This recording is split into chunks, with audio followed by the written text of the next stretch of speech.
Halo great people and welcome to Great Talks.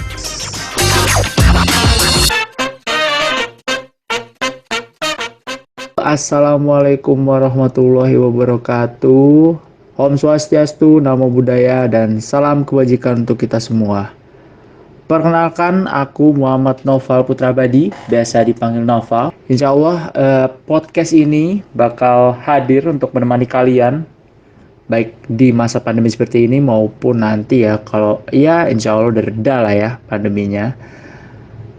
Jadi stay tune terus di podcast Great Talks.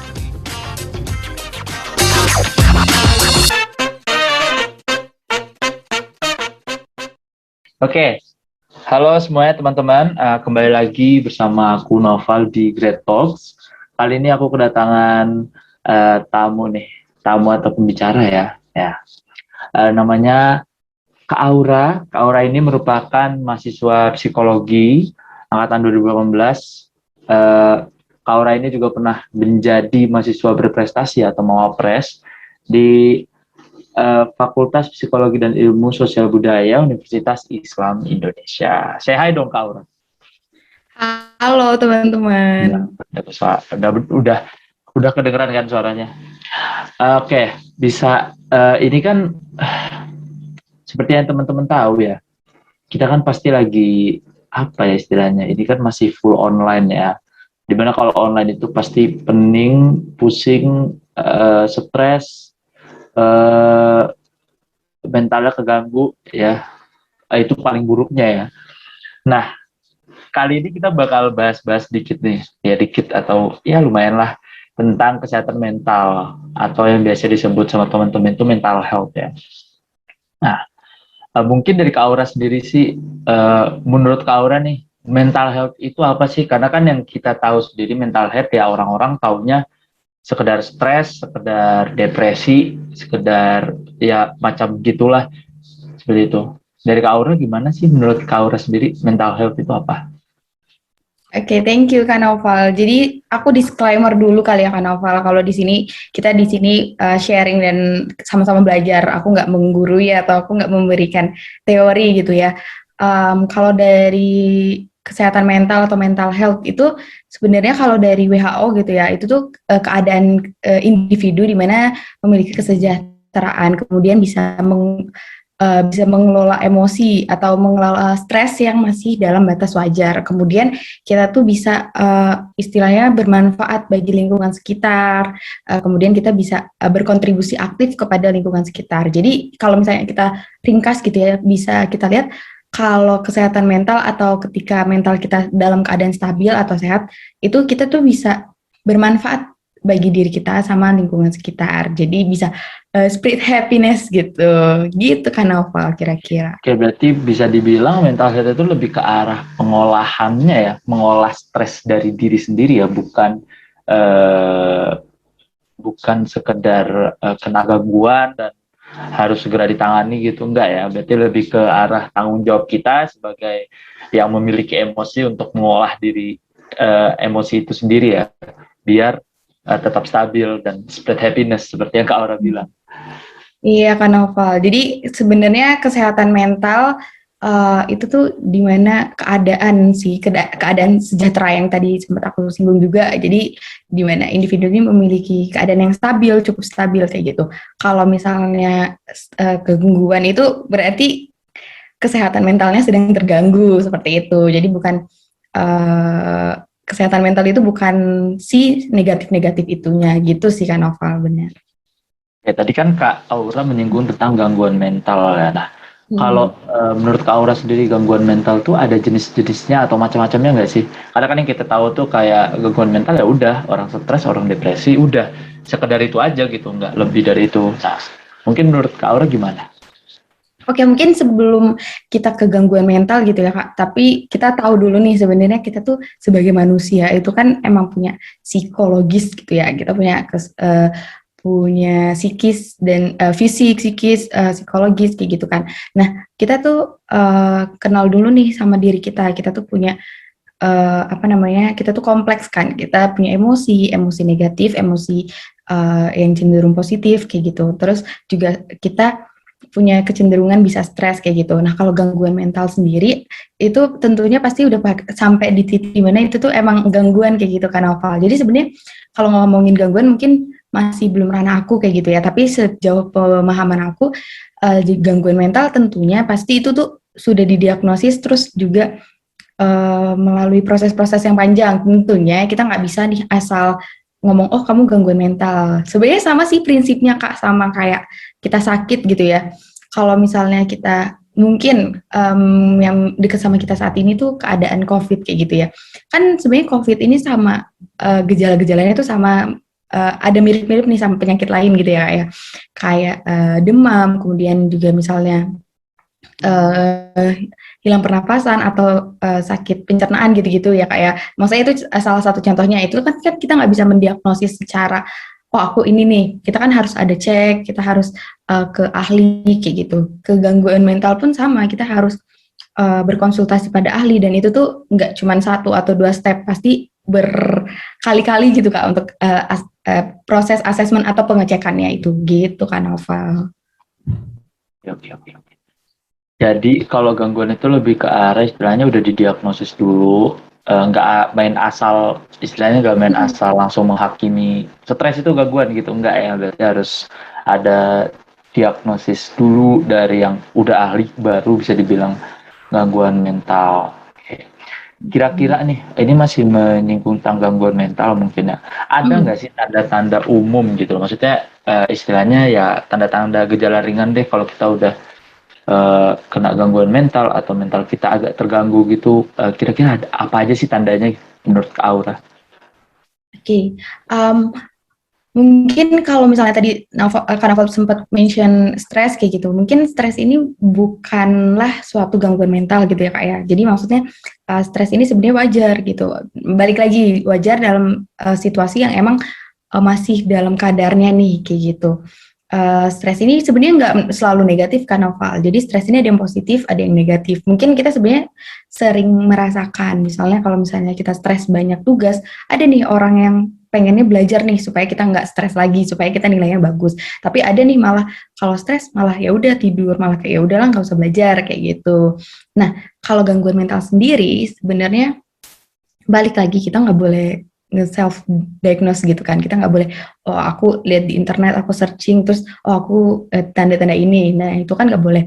Cuman sebenarnya yang paling utama gitu ya, kita tuh boleh banget untuk konsultasi ke ahli atau ke psikolog, dan itu tuh bukan pas kita udah sakit, tapi boleh banget misalnya kita udah merasa kayak kok aku nggak bisa bermanfaat ya, atau kok aku udah mulai jadi itu tuh sudah mengganggu kehidupan kita gitu kan Naval. Jadi udah mengganggu apa yang kita lakukan kayak gitu. Jadi misalnya stres jadi pengen menyakiti diri sendiri atau jadinya malas makan atau gimana gitu. Tapi balik lagi kita nggak boleh diagnosis diri sendiri gitu kan Naval. Tadi sempat disinggung ada stres positif dan stres negatif itu, bedanya apa tuh kalau boleh tahu? Mungkin secara yang Kak Aura tahu aja, itu apa bedanya? Oke. Stres positif dan stres negatif gitu ya Nova. Kalau stres positif itu di saat kita tuh stres, tapi kita tuh bisa menghasilkan hal-hal yang positif. Balik lagi kayak tadi yang sempat aku mention, misalnya kita stres nih karena tugas banyak. Aku takut nih, aku stres banget nilaiku jelek. Jadi dia malah belajar sampai kita mendapatkan nilai yang bagus. Jadi kita merasa stres, tapi kita bisa menghasilkan hal yang bagus gitu. Kalau stres negatif, ya itu tuh yang lebih kecenderungannya menyakiti diri. Misalnya kita stres, terus kita nyakitin diri, kita misalnya mukul-mukul tembok yang sampai berdarah misalnya kayak gitu. Jadi stres yang menghasilkan hal-hal yang negatif kayak gitu. Oke.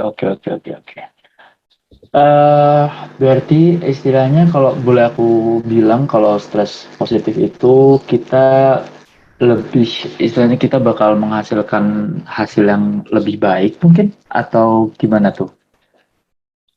Benar nggak? Gimana?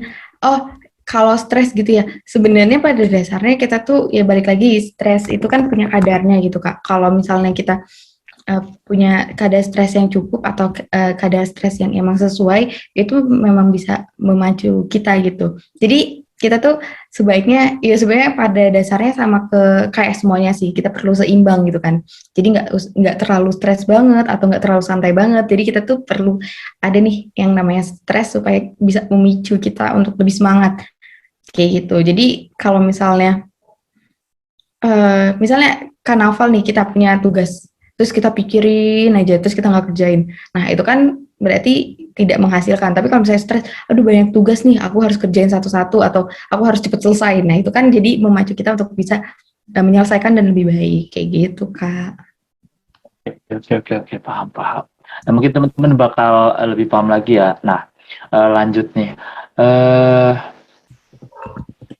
dalam kan tadi kan seperti yang Kak Aura udah bilang ya, mental health itu kan istilahnya kita mengolah emosi. Nah, gimana sih cara mengolah emosi biar kita itu emosinya tetap stabil, tetap positif, ataupun enggak, istilahnya kalaupun emang lagi saatnya negatif ya tidak terlalu akut atau tidak terlalu parah, itu gimana sih? Ada nggak sih cara mengolah mental yang jadi lebih stabil lagi? Oke. Iya kan Noval. Aku tuh sempet ingat pas aku ngobrol gitu ya sama seorang psikolog, kalau misalnya emang sebenarnya emosi negatif atau emosi kita tuh nggak salah Kak, tapi yang salah adalah respon kita terhadap emosi itu. Misalnya marah, misalnya karnaval apa aku diganggu orang kayak gitu, ya kita marah itu wajar gitu loh. Terus kalau misalnya kita lihat kejadian sedih terus kita nangis itu wajar gitu lah. Kalau misalnya ada kejadian sedih terus kita ketawa kan itu malah nggak wajar gitu ya Kak, itu malah jadi aneh dan itu bisa menjadi salah satu gangguan juga gitu. Nah gimana, tapi yang sebenarnya salah, yang cenderung salah itu adalah gimana kita meresponnya. Misalnya kita marah terus kita mukul orang, atau kita marah kita nyakitin diri sendiri. Nah itu kan yang salah, itu kan berarti kita melakukan hal-hal yang merugikan kayak gitu. Gimana sih caranya supaya kita lebih stabil? Itu sebenarnya tiap orang pasti berbeda. Cuman pada dasarnya kita sama-sama pengen istilahnya gimana sih caranya supaya kita lebih bahagia, atau gimana sih caranya supaya kita bahagia? Ya kita lakukan hal-hal yang positif, hal-hal yang baik, terus ngelakuin hal-hal yang emang buat kita seneng, kemudian juga produktif, tapi jangan sampai berlebihan gitu kan. Maksudnya seimbang nih, makan, tidur, istirahat, kemudian apresiasi diri gitu. Jadi kayak terima kasih kayak gitu. Atau juga kita bisa kasih reward kayak gitu kan ke orang, ke diri kita sendiri kayak gitu. Jadi lebih ke mengontrol apa sih yang bisa kita kontrol dari dalam diri kita sendiri gitu kan Noval. Berarti bisa aku bilang istilahnya lebih, ya kalau orang-orang bilang biasanya self love ya, seperti itu ya. Karena kan kayak istilahnya kita udah mengeluarkan diri saya sendiri, makanya kita harus tetap berterima kasih sama diri sendiri, gitu ya. Nah, itu kan kalau dari diri sendiri ya. Bagaimana kalau kita ke orang lain? Gimana sih cara kita bisa istilahnya tuh, kita kan spread awareness ya, sesuai dengan kali ini kan. Spread awareness ke teman-teman kita nih. Misalkan teman kita ada yang istilahnya lagi stres, itu gimana sih cara kita biar tetap sebisa mungkin membuat emosi dia, teman kita itu bisa tetap stabil, sehingga tidak terjadi apa yang tidak diinginkan dari mental health atau gangguan mental itu sendiri, seperti itu. Menurut Kak Aura gimana? Oke, thank you Kak Noval. Jadi kalau menurut aku gitu ya, sebenarnya ini bisa sih kita refleksikan ke diri kita. Kira-kira kalau misalnya kita lagi nggak baik-baik aja gitu, kalau misalnya kita lagi stres atau kita lagi nggak mood gitu, pengennya orang tuh ngelakuin apa sih ke kita kayak gitu kan. Jadi kita bisa nih, misalnya ada orang yang mau cerita, kita dengerin, mendengarkan ya, bukan denger aja, tapi mendengarkan kayak gitu. Jadi kita taruh perasaan di situ, maksudnya kita mendengarkan here and now gitu kan, maksudnya pas dia itu ya kita mendengarkan, dan kita bisa, dan kita ingat kalau misalnya kita itu tidak menyelesaikan masalah, kita tidak berhak untuk menyelesaikan masalah, tapi kita cuma memberikan telinga kayak gitu kan. Kita memberikan kayak, ayo kamu mau cerita apa, dan jangan ngejudge, karena kita kan nggak tahu apa yang dia alamin, kita nggak tahu apa yang dia hadapin kayak gitu kan pada dasarnya kayak gitu. Jadi kita mendengarkan, kita kasih ruang, kasih waktu. Tapi kalau misalnya emang dia nggak mau, jangan paksa juga, jangan kayak, ayo dong kamu harus cerita, aku kan mau menstabilkan emosimu, nggak gitu kan Kak. Jadi lebih ya udah kalau misalnya dia mau cerita ya kita dengerin, kalau enggak ya udah yang penting kita kasih tahu kalau misalnya kita tuh ada di sini gitu. Terus jangan lupa kita tanya, kamu cuma mau didengerin atau kamu tuh mau dikasih saran? Kalau misalnya dia cuma mau didengerin, ya nggak usah dikasih saran kayak gitu. Maksudnya ya berarti dia emang cuma butuh telinga gitu kan, Naval. Ya, wow, ini baru banget sih, baru banget aku dapetin. Jadi istilahnya ketika ada seorang yang sedang mengalami gangguan mental atau sejenisnya itu kita benar-benar harus bertanya dulu ya, nggak asal langsung kayak dengerin terus dengerin kasih saran atau dengerin doang. Setidaknya kita tanyain dulu eh, perlu didengar atau perlukah dikasih saran nih, kayak gitu ya Laura ya. Nah, Iya, benar-benar.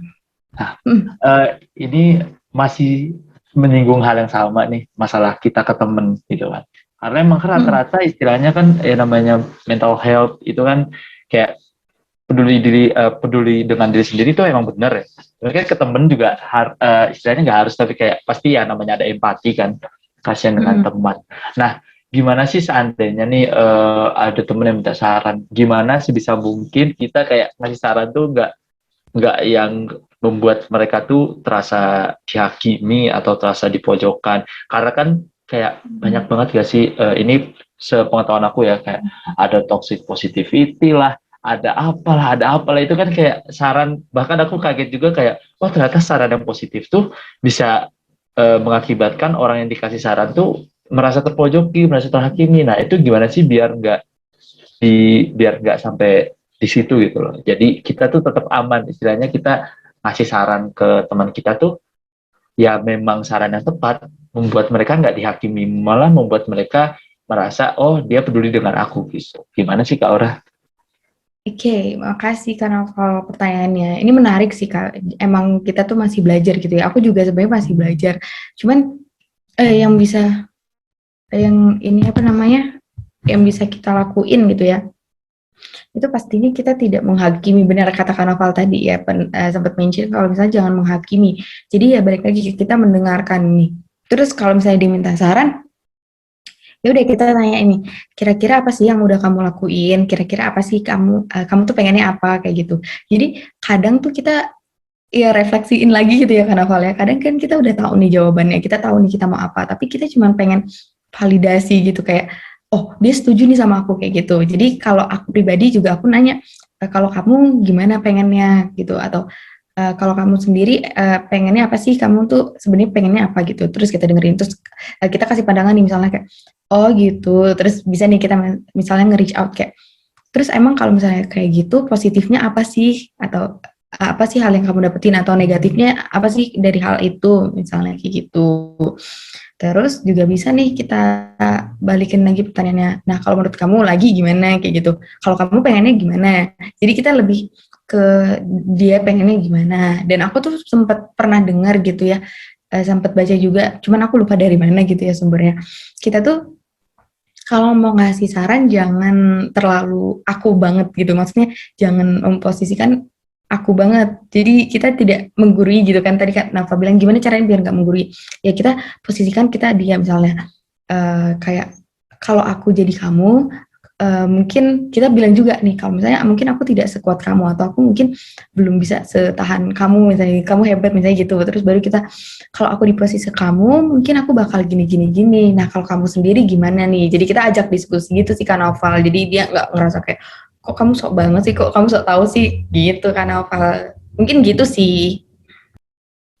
Oke, berarti bisa aku simpulin lagi kalau misalkan seandainya ada teman yang ingin minta saran sama kita tuh, setidaknya kita tanya dulu keinginannya dari teman kita tuh apa, bagaimana ya. Betul. Oke. Nah, seandainya nih, kan tadi kita balik lagi ya ke sebelumnya, kan kita tadi udah sempat ngebahas juga tentang gangguan mental itu sendiri. Nah, kira-kira ketika kita atau teman kita tuh ada yang terkena gangguan mental, nah itu tuh kapan sih kita harus ngehubungin ahlinya gitu loh? Karena kan kadang kan kita punya rasa malu atau punya rasa kayak aduh malu banget sih kenapa harus ngubungin ahli, udah deh nggak apa-apa deh dipendem aja. Nah itu kan padahal nggak baik ya, yang kita tahu kan. Nah itu gimana sih, maksudnya kapan sih waktu yang pas untuk menghubungi ahli biar kita bisa menangani gangguan mental gitu sendiri kayak gitu menurut Kak Aura? Oke, kalau menurut aku gitu ya, Kak Noval. Jadi sebenarnya kita tuh kan yang tahu diri kita ya diri kita gitu. Maksudnya yang tahu kita tuh udah berasa bermasalah banget itu kan kita, orang lain nggak tahu gitu kan Kak. Terus sebenarnya menurut aku sekarang tuh udah mudah banget Kak. Soalnya kayak platform-platform yang ngomongin kesehatan mental pun udah banyak. Kemudian juga untuk jasa konseling, terus konseling online, terus konseling sebaya, peer counselor, dan lain-lain itu kan udah baik banget kan Kak. Jadi sebenarnya kalau misalnya emang malu gitu ya, emang kalau malu ke psikolog atau ke ahli mungkin bisa nih ke konselor sebaya, tapi tentunya yang terpercaya karena setahu aku konselor sebaya itu juga di apa namanya pasti diberi pelatihan, kemudian juga pasti itu juga memegang kode etik gitu kayak Kak Noval yang rahasia, kemudian nggak boleh disebar kemanapun dan kita nggak boleh ngejudge kayak gitu, pasti ada pelatihannya kayak gitu. Jadi sebenarnya saat ini menurut aku udah lumayan sangat membantu sih kayak gitu. Nah, kapan sih kita sebenarnya ke ahli atau psikolog kayak gitu? Itu tuh balik lagi kalau misalnya kita udah ngerasa kayak kok aku udah mulai ngerasa ini tuh mempengaruhi aspek-aspek kehidupanku, gak apa-apa ke psikolog karena gak harus ke psikolog tuh pas kita udah parah gitu. Itu lebih baik kita mencegah daripada mengatasi kan Kak, yang kayak sakit-sakit pun gitu ya Kak. Jadi kalau emang mau ya udah datang aja. Kan kalau misalnya emang gak ada apa-apa, maksudnya kalau misalnya emang tidak ada, balik lagi karena kan gangguan itu nggak mungkin pas sekali pertemuan langsung oh kamu bipolar, nggak mungkin nih Kak, pasti ada proses-prosesnya, ada proses wawancara, ada proses tes, dan itu nggak gampang gitu Kak. Jadi balik lagi kalau misalnya emang udah merasa bersalah atau udah merasa nggak enak banget sama diri sendiri, hubungin profesional aja nggak apa-apa gitu, karena yang tahu diri kita ya diri kita. Kalau diri kita nggak mau berubah ya susah gitu Kak. Oke, berarti bisa aku simpulin harus lebih kenal lagi ya dengan diri sendiri biar kita lebih terbuka dengan diri sendiri. Jadi kita juga nggak, istilahnya nggak malu walaupun harus pada saat itu seandainya kita harus menghubungi ahli karena memang sudah nggak bisa ditangani atau harus ditangani dengan ahli kayak gitu. Oke, mungkin sampai di sini kali ya obrol-obrolnya dulu nih. Mungkin dari Kak Aura ada Instagram atau ada yang bisa di-follow nih biar nanti teman-teman dari Great Talks bisa kalau mau nanya-nanya yang terkait dari psikologis bisa langsung nanya ke Kak Aura kayak gitu. Oke, makasih Kak Naufal. Mungkin kalau teman-teman Great Talks ya, apa sih panggilannya Iya, teman-teman Great Talks ya. Great Talks? Kalau misalnya mau ngehubungin aku, boleh banget untuk ke Instagramku @auranabila. Ya, nggak ada fotonya, gitu kan Oh, nggak ada Naufal? fotonya. Oke tuh guys. Jadi nggak ada fotonya Kak Aura. Nggak ada fotonya kayak gitu. Mungkin sekian dari aku buat sementara. Makasih banget Kak Aura udah mau diajak ngobrol-ngobrol dikit ya tentang mental health. Ya, jadi dari teman-teman sendiri jangan lupa bisa follow YouTube dari Great Talks, juga jangan lupa dengerin Great Talks dan di save ya podcast Great Talks biar bisa diulang-ulang gitu. Barangkali ada informasi yang berharga buat teman-teman sendiri. Mungkin sekian dari aku. Terima kasih. Sampai jumpa buat podcast berikutnya.